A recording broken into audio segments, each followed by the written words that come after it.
Hey everybody, it's Tara Green here, and I want to talk about this really, really rare, and amazing formation that's going on in the sky right now. You can see I've outlined it here with the big blue triangles here. This is called a Grand Trine. Okay, so there's two intersecting triangles. You can see one's pointing up, one's pointing down.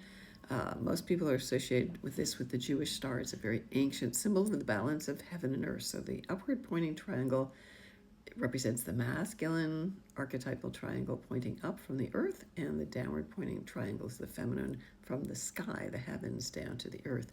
So it's made up of, now the reason it's so rare is because it's Pluto at 29 degrees of Capricorn there, trining, which means the signs are in the same element. It's Earth, Pluto, Earth, Grand Trine.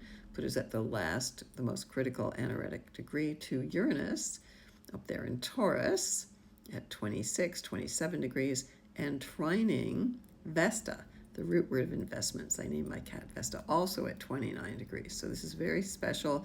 Vesta is the root word of investments. Pluto is the lord of wealth. Uranus and Taurus rules cryptocurrency, technology. We can see SpaceX just rescued the astronauts. Tesla just went up 20%. AI, probably Bitcoin is going to finally get to its highest high in the next few days as this aspect perfects. It's in motion right now. It's going to perfect into the 29th, 30th, into Halloween.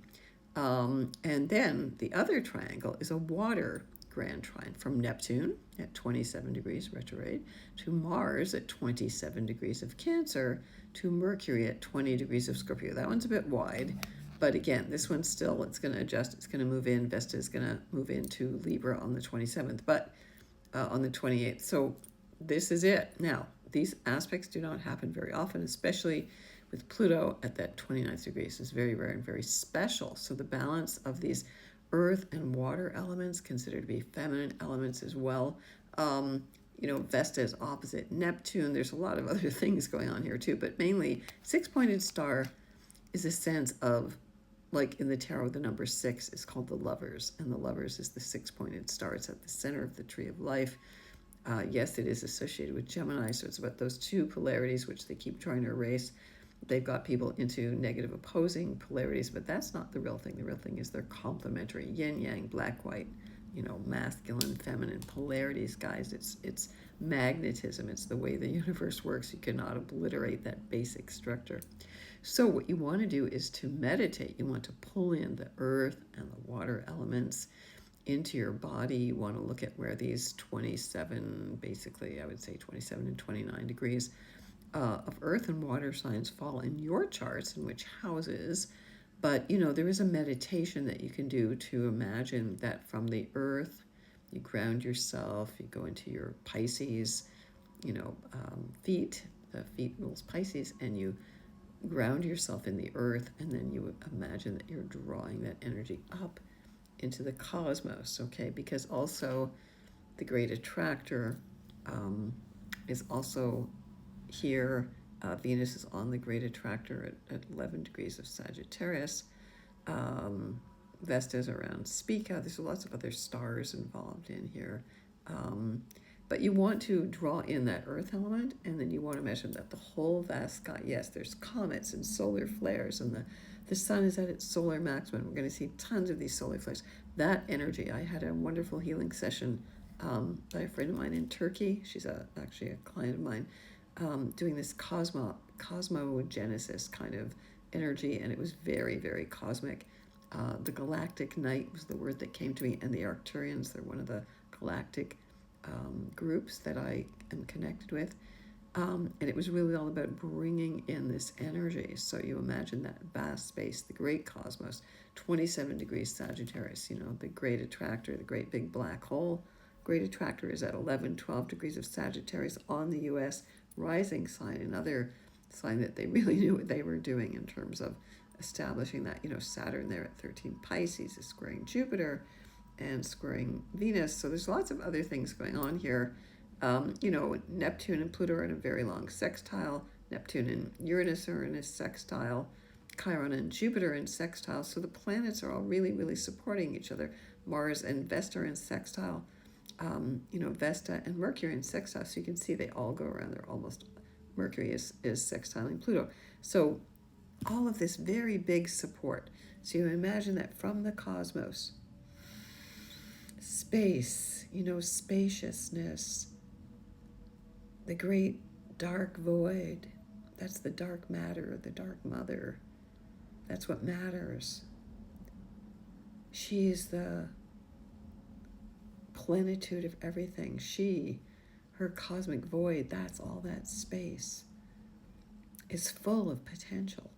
And that's what you want to breathe in, that full potential that's all dimensional. Juno, the feminine form of genius. Where is Juno right now? I know I'm kind of mentioning a bunch of different things there. Where is Juno? Juno's at 27 degrees of Libra, squaring Pluto, so she's also involved there, squaring Mars. The great mother energy, the great cosmic void, the great darkness. Actually, the galactic night was the word that came to me. Breathing in that beautiful galactic night. All light comes from the darkness. The darkness is the source. Not to be afraid of the dark. It's your earliest memory from space into your mother's womb. It's very similar. So imagine that spaciousness, big meditation, calling on all the avatars, Babaji, Durga, Shakti, bring in Kali, bring in all of those goddesses, bringing them in from space. Durga is the only one who can defeat all the demons when there's nobody else who can save the day. So we're calling in Durga. So bringing that cosmic wisdom, breathing it right in to your heart and bringing it down into your womb. Ladies, especially, you have this fortune of having a cosmic holy womb inside of you. If you've had a hysterectomy, you still have a spirit womb. Men have a kind of a spirit womb and an energetic womb. But that's the direct connection in your body to all that is. So bring in that energy. This is very good. I have been having a sense that the aliens, the wise ones, are watching out. They're going to intervene here because things are pretty wacky. Not that it's not the first time we've thought they were pretty wacky, but so it's very important that we all tune into this energy, right? Rare 6-pointed star. Okay, so that sense of support, that sense of elemental support, water, the flow, water. Our bodies are 70 or 80% water. The flow dissolves all hardness. So opening your heart, opening your tears. The tears are good in cleansing the grief. Let the grief out. Let all the tension out. Let all the worry out. Just let it flow. Okay, it's very cathartic. And then the earth, we're here in the body. It's so spiritual. We're spirits who've come into the earth to experience, but not to get over-identified with the things we own, the things that we think we are. Okay, we're not any of that, but it's a beautiful, beautiful symbol. 6-pointed star, the lovers, and the tarot, again, balance of heaven and earth. So know that you are yourself the balance of heaven and earth, the yin, the yang. Everybody has that, whatever you identify with. Ultimately, this is the essence of what we are, those magnetic polarities, just like, the sun really bombarding us with these solar flares and the plasma and changing the electromagnetic field is weak, so that's why we're seeing more auras. The comets coming through, they're harbingers, all kinds of cosmic stuff going on. So we got to wake up. We're going into a whole new age here, age of air, needing to breathe. 3 major planets are changing sign starting in 2024 into 2025. Whole new age is starting. Some people say it's going to be a golden age starting according to Vedic astrology. I've heard that too. So if you want to get in touch with me, I'm at tarot.com. I'm going to do some more stuff about Halloween, the chart on Halloween and all that stuff. Send me a message. I'd be happy to go deep diving into your chart. I specialize in relationship charts as well. So sending you many blessings of the day.